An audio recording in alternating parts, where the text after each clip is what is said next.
This channel does not promote any violent, harmful, or illegal activities. All content provided by this channel is meant for an educational purpose only. বালিগঞ্জে delivery boy রহস্য মৃত্যুতে আরো ঘনীভূত হচ্ছে জল্পনা। তার কারণ ইতিমধ্যে পুলিশের তরফে খুনের মামলা রুজু করা হয়েছে।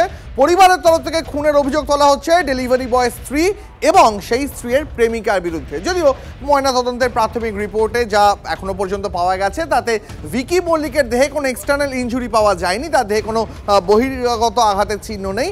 প্রাথমিক অনুমান আত্মহত্যাই করেছেন ভিকি, যদিও এই দাবি মানতে নারাজ পরিবার। অভিযোগ হচ্ছে ভোলা, ওর নাম ভোলা, ডাক নাম ভোলা, ভালো নাম হচ্ছে সুমন ব্যানার্জি। ও আর প্রিয়াঙ্কা মল্লিক ওনার ওয়াইফ যে মেরেছে, আর ভোলা ব্যানার্জির ওয়াইফ, ও সব জানে। মিঠু ব্যানার্জি কিছু বলছে না, গলায় দড়ি দিয়ে টেনে মেরেছে।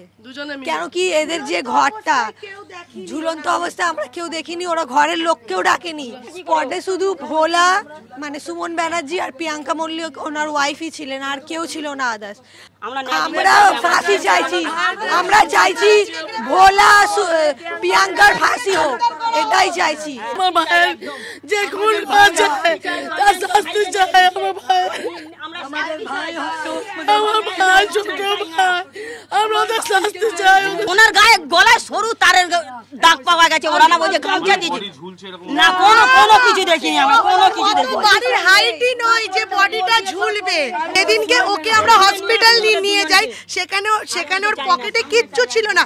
কালকে হঠাৎ পুলিশ বলছে যে ওর পকেট থেকে চিরকুট বেরিয়েছে, কিন্তু ও বাংলা লিখতেই পারে না ওই ছেলে, তা কি করে বাংলায় লিখলো?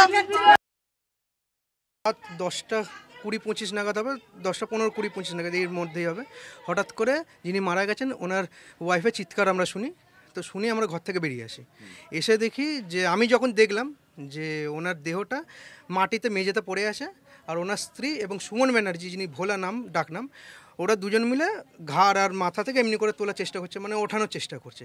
আমি এইটাই দেখি, তারপর সবাই মিলে আমরা বের করে জল ছেটে দেওয়া হয়, তারপর হসপিটাল নিয়ে গিয়ে শুনি যে মারা গেছেন। না, ঝুলন্ত অবস্থায় দেখিনি, আমি যখন দেখেছি তখন মেঝেতে পড়ে আছে। সন্দেহ আছে, যেহেতু একটা পরকীয়া সম্পর্ক মানে বাড়ির লোক দাবি করেছে, একটা বোঝাই যাচ্ছে, তো হতেও পারে মানে অন্য জিনিস হতেও পারে।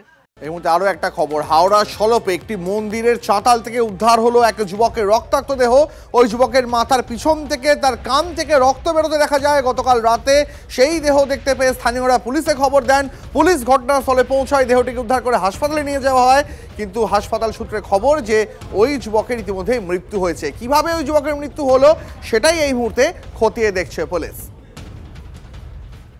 কি করবে আমরা তো ঠিক বলতে পারছি না, ওইখানে শুয়েছিল, ঠিক 9টার সময় করে ডাকছিলাম, উঠছে না, তারপর পুলিশকে রক্ত দেখা গেছে। হ্যাঁ, সাইডে রক্ত পড়েছে। কি মনে হচ্ছে ওটা সেটা আমরা ঠিক বলতে পারছি না, কি করে কি হয়েছে সেটা তো ঠিক জানি না। আশা করি 4-5টা লোকের ধরে আছে এখানে প্রায় হয়ে গেছে অনেক দিন ধরে, প্রায় 3-4 বছর ধরে তো আমি দেখছি, আমার নিজের চোখে দেখাতে আমি বললাম।